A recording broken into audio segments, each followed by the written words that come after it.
Linggo, panalo to. Ginawa niya ang kapitbahay Santa Ana eh. Panalo ka na kamo sa karera, panalo ka sa kwento.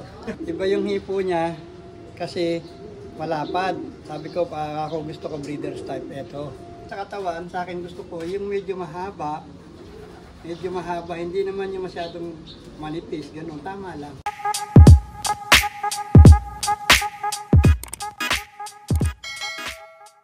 Ito yung ibong ko na Grand Slam pooling ng lahat ng Cybet, lahat ng K tinamaan ito.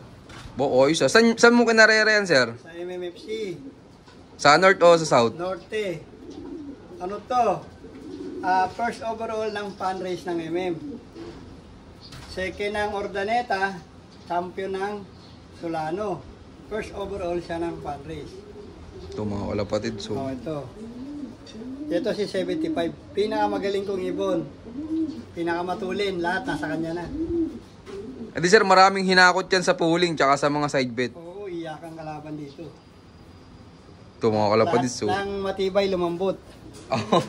Pero anong bloodline na to, sir? Ito, sa side ng tatay nito Wickham.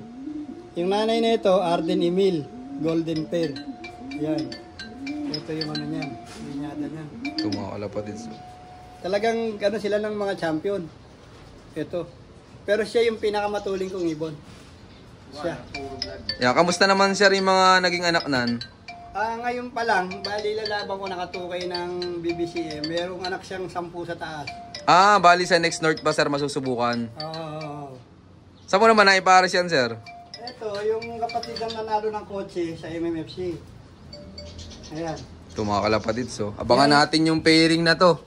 Ayan, kapatid niya nanalo ng kotse sa Oo, yung nakuha ng kaibigan kong magaling. Nabangan natin yung mga magiging anak neto ni 75k sir. Ito, si 75. Ang ano neto, ano to, matindi to. 15k, 10k, 5k winner sa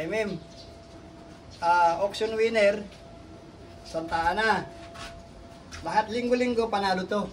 Boys, ito mga kalapatid. So. Linggo-linggo panalo to. Sa overall lang sir, pang ilan yan? Pangalawa. Second overall pala sir. Sa old bird o sa young bird? Young bird.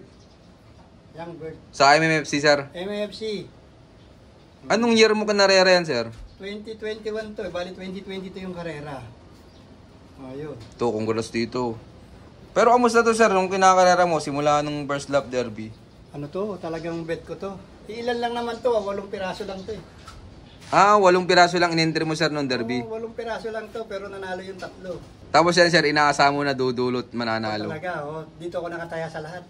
Iba to. Ano to eh. May ano to eh, parang diesel to, mintas lumalayo.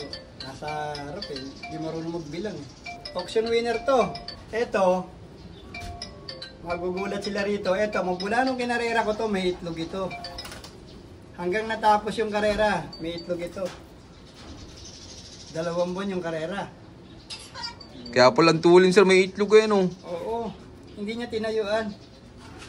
Hindi, pag nandito yan sa loop, hindi masyadong naglo-low-fly kasi ano eh. Puro upo lang siya, tapos pinapatraining ko lang sa kanya, dito sa rider ko. Di ang pinakalipad niya lang yung toss. Oo, biro mo, ismasan. Ismasan yung lahat ng karera nito. Basta talaga norte sir eh no? Puro ismas yung karera nito. Ginawa niya ang kapitbahay Santa Ana eh. Ba't sir, nung Santa Ana, ilan lang nag-clock? Ano, 100 lang kami. Naubos na sir ano? Ubos eh, umuulan eh. Yung buong Tugigaraw, umuulan eh. Kaya hindi ko malaman saan dumaan ito eh. Tatlo to, sabay-sabay. Dumating sir? Oo, 3 to. Ini-entry ko to ng triples, tatluhan, dalawahan, saka single. Kuha niya lahat. Ayos, ang bangis mga kalapatid. Ano yung record nito eh? Number 6 na Santa Ana. Yung isa, yung tag team niya, number 10. Yung isa yata, number 15. Kaya hindi matatalo sa Tarayo. Ayos. Pero yan sir, nag-lap champion yung ibon yan. Lap champion to ng fan race. Fan race, Solano, Persia. Fan race 1, second place siya, kaya hindi niya matatalo. Diba? Second siya nung unang karera, pangalawa yung first, tapos na, first na overall. Ito mga kalapatid. So, tinan nyo, may tulin na. Hanggang dulo pa. Oo, tapos, yan. ang matindi pa, pang-smashan pa, ano sir? Oo, wala ka nang hahanapin dito. Tapos, ang pinares niya mga kalapatids, yung nestmate nung winner ng kotse, sir. Oo, yung nestmate nung nanalo ng kotse, saka house and lot ngayon sa Quezon. Oh, ayos. Ayan. Ayan, abangan natin yung pairing na to. Ay, sir, baka may magtanong na viewers natin eh. Mag-out ka ba ng mga magiging anak na? Pwede, kaya lang medyo wala pa ako ina-out na anak na ito talaga. Pero kung meron mag-i-inquire, medyo madubulan presyo. O kasi quality naman, sir, eh, no? Oo, biro mo ka. Motor winner, saka carpooling eh. Overall pa, saan ka pa? Yan, abangan natin yung pairing na to, mga kalapatids.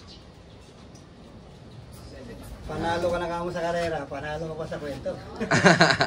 So ito, yung dalawang inbreed ko na Mariano na 50. Ito na, ang ilabas nito, tatlo na yung nanalo. So yung isa na kay Tiga Antipolo, si Big Time, si Giraffe Lecaros, nasa kanya yung anak na ito na nanalo sa MM. Kahit iba naglipad, sir, nanalo din. Hindi, bali binili niya sa akin yung 4 na anak na ito. Apo. 4 na anak na itim binili niya sa akin. Pati yung anak niyang nanalo na isa. Tapos yung dalawang anak na ito na nanalo ng super set winner nasa Pangasinan. Ako naglaro. Lahat ng anak na ito na nanalo, ako naglaro.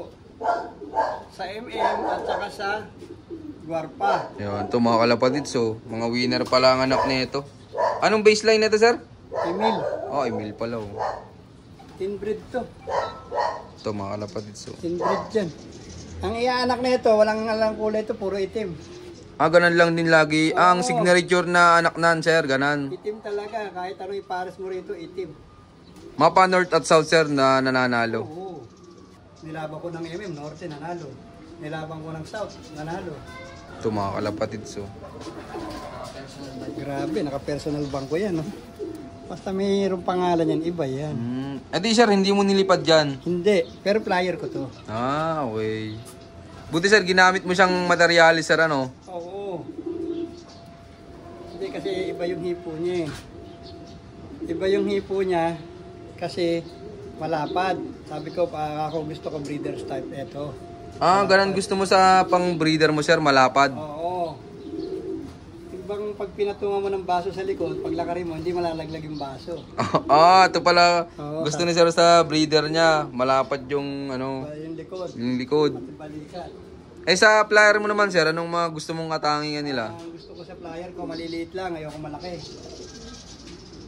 Pagka malaki, alam mo na. Alam mo na kung ano mangyayari pag malaki. Tatama sa serga, pupunta sa bukid. Pag ginagis ko, hindi na titira, titira na lang doon. Sa pag-agisan, mahirap masyado malaki sa totoo lang. Pipirang ibon yung malaki na magaling. Pero meron man, ilan-ilan lang, pero mas gusto ko maliit. Pero sir, anong mga madalas mong winner sa dami mo nang naipanalong ibon? Sa akin, mura lang, pagka parehas lang babae lalaki. Hindi, pagdating sa katawan, sir, anong mga hipo nila? Gusto kong sa katawan, sa akin gusto ko yung medyo mahaba, hindi naman yung masyadong manipis, ganun, tama lang. Medium size na walang ganong buto sa dibdib na ano. Hindi yung lawit na lawit ha. Yun ang gusto ko sa panglaban ko. Siyempre, sa sipit-sipitan, ang gusto ng iba, dikit. Hindi din nakukuha yun. Basta yung ibon mo, linyada ng mahusay at magaling ka mag-alaga at training, may swerte ka sa dulo, may panalo ka.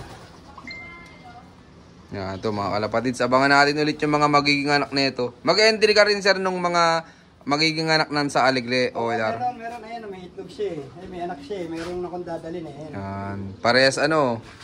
Ayan o. Anong bloodline niya dun, sir, magkapatid? Ito. Ang simple lang ng itsura, mga kalapatids. Tagalog. Tagalog. Ito, sir, may lipad. Flyer ko yan, hindi ko nilaban. Yung unbanded yan. Ayos. Unbanded yan. Pero ginawa pa ding breeder ni sir. Pero mga nag-anak na ng mga winner, sir, ano? Proven yan, proven breeder yan kahit Tagalog. Yung itsura. Yan. Thank you kay Sir Iking.